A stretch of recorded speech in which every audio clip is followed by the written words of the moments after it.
बहुत समय पहले बीजापुर नामक गांव में एक साधारण सा परिवार रहता था। पति का नाम था रामलाल और उसकी पत्नी का नाम था सुरजा। गांव छोटा था मगर प्रकृति की गोद में बसा हुआ। चारों ओर हरे भरे खेत, तालाब और दूर दूर तक फैले जंगल। रामलाल, रोज तो तुम मवेशियों के पीछे पीछे निकल जाते हो, कभी अपने लिए भी सोचा करो। दिन रात बस यही मेहनत। सुरजा, हमारा जीवन ही ऐसा है। हम मेहनत करेंगे तो ही घर परिवार चलेगा। भगवान जो देगा उसी में संतोष मानना चाहिए। गांव में लोग रामलाल को बहुत भोला भाला मानते थे। अक्सर पड़ोसी कहते, देखो देखो रामलाल को, सीधा साधा है, भगवान के नाम में ही लगा रहता है, इसे दुनियादारी की समझ नहीं। और रामलाल बस मुस्कुरा देता। उसके मन में हमेशा भगवान से जुड़ने की चाह रहती थी। रामलाल, कब तक हम इस गरीबी में जीते रहेंगे? न बच्चों के लिए कपड़े हैं, न भविष्य का कोई सहारा। कभी कभी मन डर जाता है कि कल को हमारे साथ क्या होगा। सुरजा, चिंता मत कर, भगवान तो सबका भला करना ही चाहता है। हम भले गरीब हैं पर ईमानदार हैं, यही हमारी सबसे बड़ी पूंजी है। कभी कभी लगता है कोई ऊपर है जो हमें देख रहा है, बस उसी पर भरोसा रखो। गरीब थे मगर मन में संतोष था। रामलाल का विश्वास था कि एक दिन उसकी पुकार अवश्य सुनी जाएगी। हर शाम वो अपने पशुओं को चराने जंगल की ओर जाता।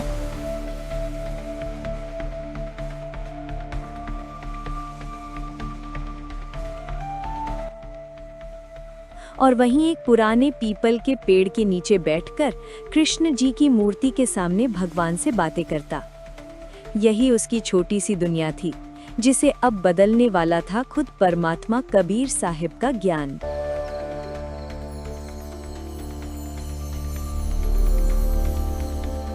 हर दिन की तरह आज भी रामलाल भोर होते ही उठ गया। उसने अपने पशुओं को खोला। सुरजा ने जल्दी जल्दी उसका झोला तैयार किया। रामलाल, इसमें रोटियां और दाल रख दी हैं, और ये मक्खन भी साथ ले जाओ। वहाँ पहाड़ों पर कोई साधु संत मिले तो उन्हें दे देना, पुण्य मिलेगा। हाँ सुरजा, ऐसा ही करूंगा। सच कहूं तो इस मक्खन से ज्यादा मुझे उस पीपल के पेड़ के नीचे बैठकर शांति मिलती है। वहां बैठकर मन को लगता है कि भगवान मेरी बातें सुन रहे हैं। रामलाल के लिए ये रास्ता कोई साधारण रास्ता नहीं था। हर कदम उसके लिए जैसे एक तपस्या थी। उसकी आंखें दूर पहाड़ की चोटी और उस पुराने पीपल के पेड़ की ओर लगी रहती थी। वहीं उसका मन चैन पाता था। हे परमात्मा, तुम तो सबके दिल की जानते हो। मैं कुछ मांगने नहीं आया, बस इतना चाहता हूं कि तुम मेरे साथ रहो। मेरी पत्नी, मेरा परिवार, मेरे गांव के लोग, सबका भला करना। कभी कभी मन सोचता है, सच में कोई सुनता भी है या नहीं। फिर दिल कहता है, हाँ, कोई तो है जो हमारे आंसू देखता है। लेकिन उस दिन कुछ अलग हुआ। पीपल की पत्तियों से जैसे कोई आवाज गूंजी। रामलाल को लगा मानो कोई उसकी प्रार्थना का उत्तर दे रहा हो। रामलाल, सच्चा भगवान तो किसी मूर्ति या चढ़ावे से प्रसन्न नहीं होता। भक्ति करनी है तो नाम जप करो, सद्गुरु से जुड़ो। कौन बोल रहा है? कौन है वहां? क्या सच में मेरी प्रार्थना सुनी गई? शायद यह मेरी कल्पना हो, या फिर भगवान सच में बोल रहे थे। अगर यह सच है तो कल फिर आकर देखूंगा। आज तो बस मैं यही सोचूंगा कि मेरी प्रार्थना बेकार नहीं जाती। उस दिन वो और दिनों से ज्यादा देर तक पीपल के पेड़ के नीचे बैठा रहा। उसका दिल जैसे किसी रहस्य की ओर खींच रहा था। उसे पता नहीं था कि यही साधारण सा पेड़ जल्द ही उसे उस परम सत्य से मिलवाने वाला है, जिसकी खोज में वो बरसों से भटक रहा था।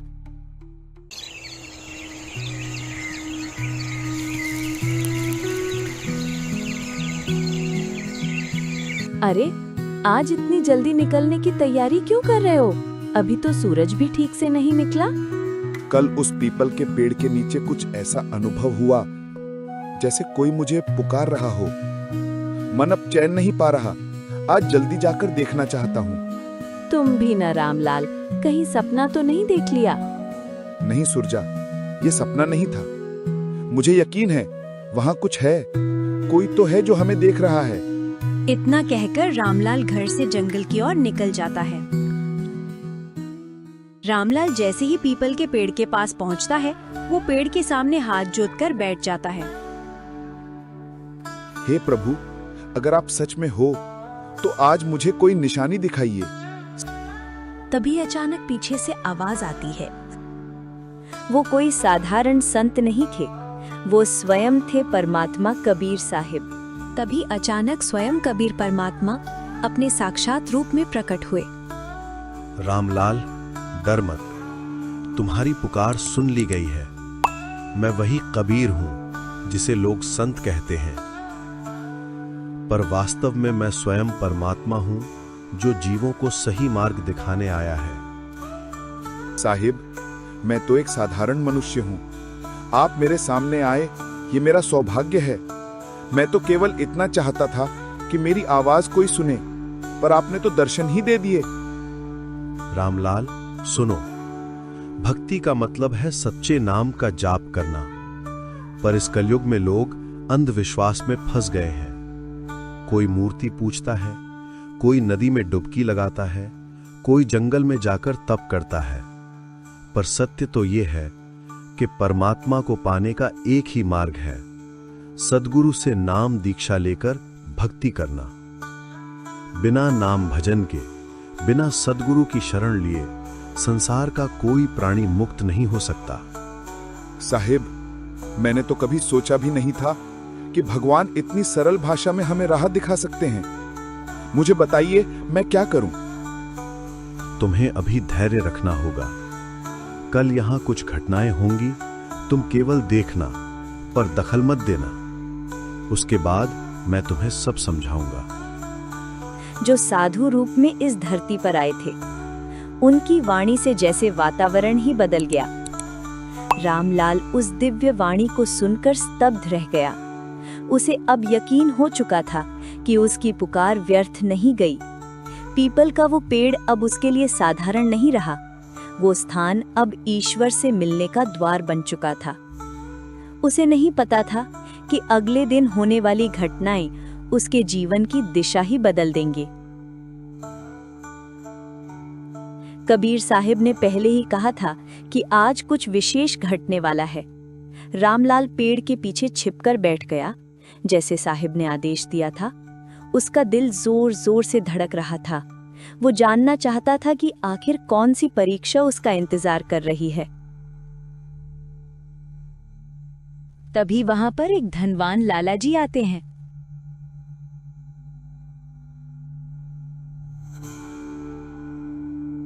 हे प्रभु, आपने मुझे इतना धन दिया, इतना बड़ा कारोबार दिया, पर मेरी लालसा अभी भी पूरी नहीं हुई। मेरे पास और धन हो, मेरे व्यापार में और लाभ हो, बस यही मेरी इच्छा है। वो भारी थैली मूर्ति के पास रख देता है, फिर ध्यान भटकने से थैली वहीं छोड़कर चला जाता है। अरे, ये तो बड़ी रकम है। इस व्यापारी ने भूल कर दी, पर साहिब ने कहा है कि चुप रहना है। थोड़ी देर बाद एक गरीब किसान आता है।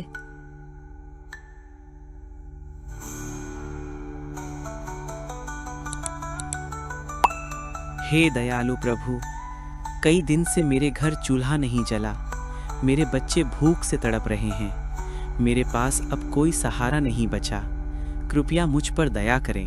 अचानक उसकी नजर पैसे की थैली पर पड़ती है।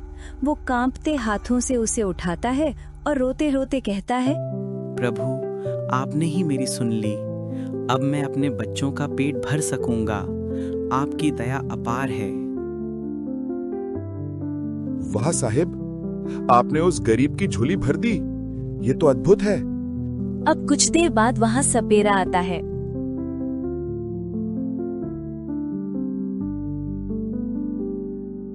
हे प्रभु, मैं तो रोज जहरीले सांप पकड़कर लोगों की जान बचाता हूँ, पर हर बार डर लगता है कि कहीं मैं ही डस न लिया जाऊं। अगर मुझे कुछ हो गया तो मेरे परिवार का क्या होगा?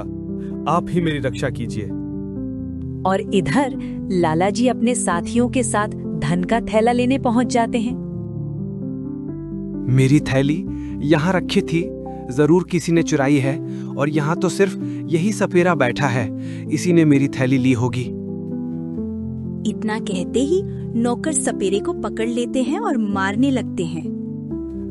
नहीं, मैंने कुछ नहीं लिया। प्रभु की कसम, मैं निर्दोष हूँ, मुझे छोड़ दो।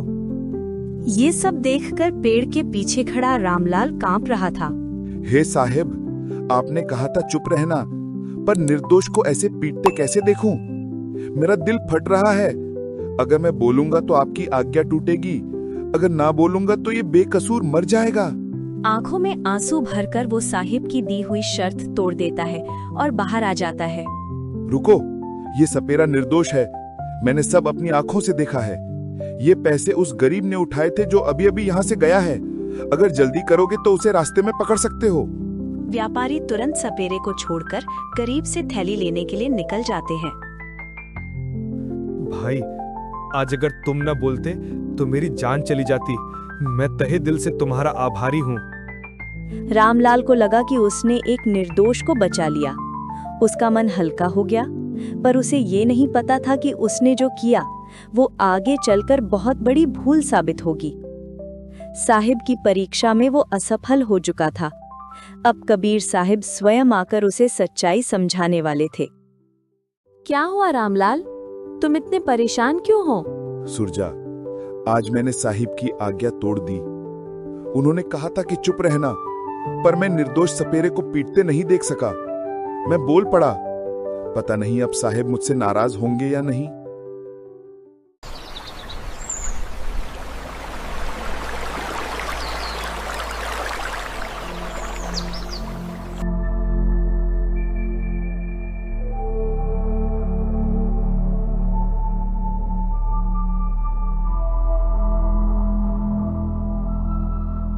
साहेब, मैंने आपकी आज्ञा का उल्लंघन किया, मुझे क्षमा करे।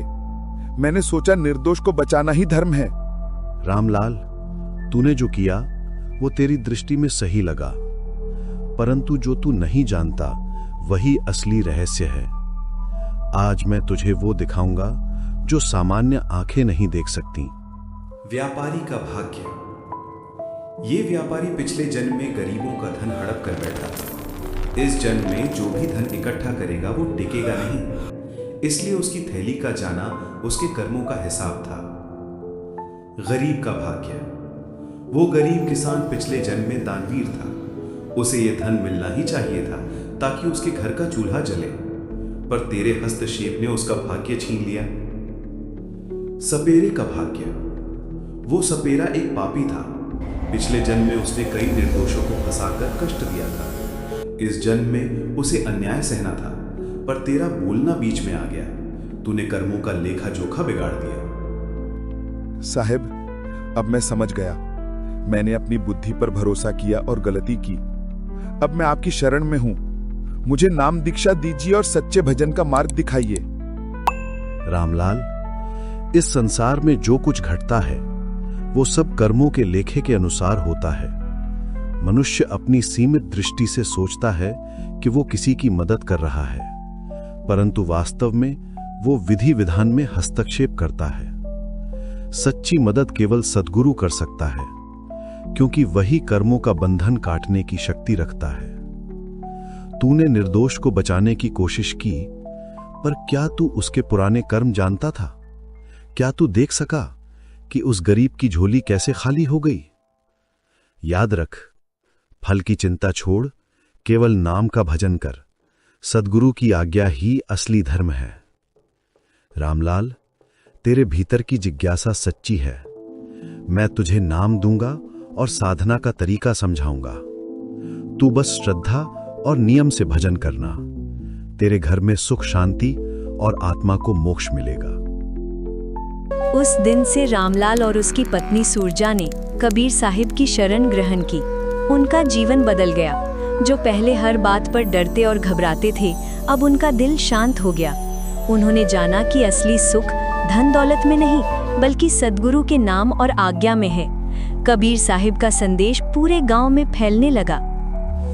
ईश्वर की प्राप्ति मूर्तियों और अंधविश्वास से नहीं, बल्कि सच्चे पूर्ण गुरु से मिले नाम और उनके बताए मार्ग से होती है।